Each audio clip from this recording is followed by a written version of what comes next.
क्या आपने कभी सोचा है कि वे देव जिनके नाम से अच्छे अच्छों के पसीने छूट जाते हैं, जिनकी टेढ़ी नज़र से दुनिया कांपती है, वो शनिदेव असल में हमारे शत्रु नहीं बल्कि सबसे बड़े हितैषी हैं।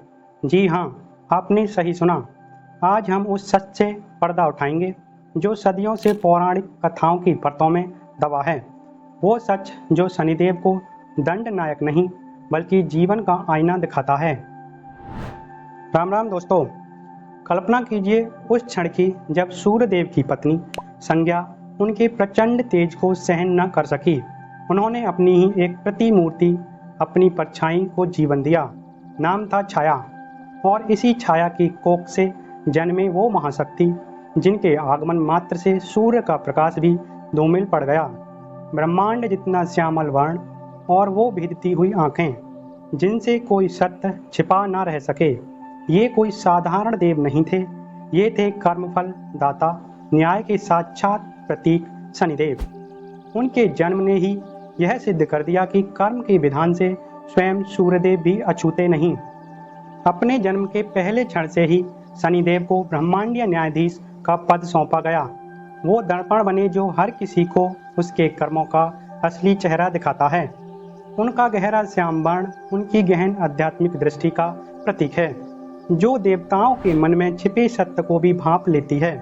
स्वयं ब्रह्मा जी ने उन्हें नवग्रहों में स्थान दिया, जो धीमे किंतु स्थायी परिवर्तन, गहन सबक और आत्मिक उन्नति के कारक हैं।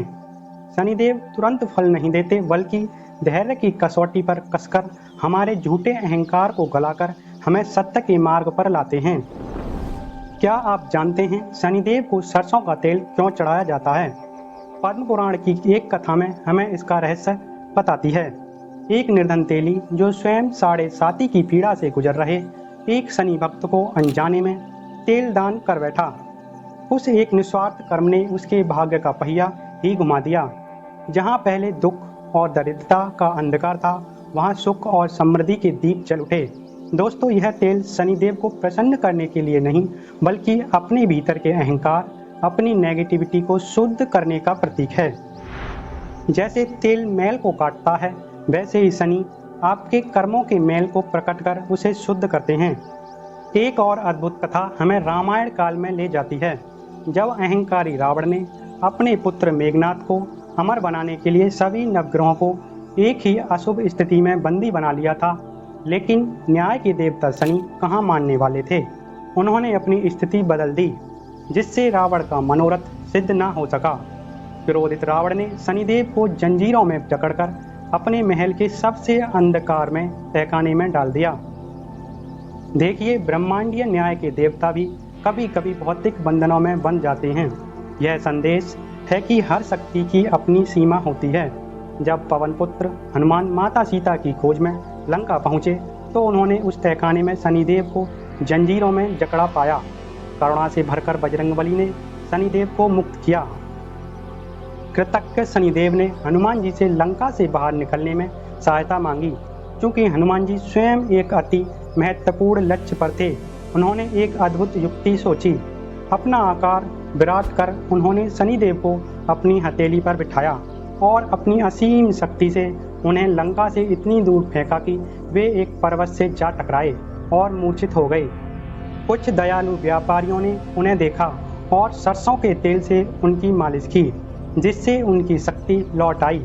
इस निर्छल सेवा से प्रसन्न होकर शनिदेव ने अपना वास्तविक स्वरूप प्रकट किया और वरदान दिया कि जो कोई भी भक्ति भाव से उन्हें सरसों का तेल अर्पित करेगा, उसे उनकी कठोर दृष्टि से पीड़ा नहीं होगी। क्या आप जानते हैं, एक समय स्वयं शनिदेव भी अहंकार के फेरे में पड़ गए थे। अपनी असीम शक्ति के मद में उन्होंने स्वयं देवों के देव महादेव पर अपनी वक्र दृष्टि डालने का दुस्साहस किया। उन्हें विश्वास था कि उनकी नज़र से कोई नहीं बच सकता। लेकिन वैराग्य और परम ज्ञान के स्वामी भगवान शिव ने शनि के अहंकार को तुरंत भांप लिया। उन्हें सबक सिखाने के लिए महादेव स्वयं दंडकारणाय के पवित्र पत्थरों में एक शिवलिंग के रूप में विलीन हो गए।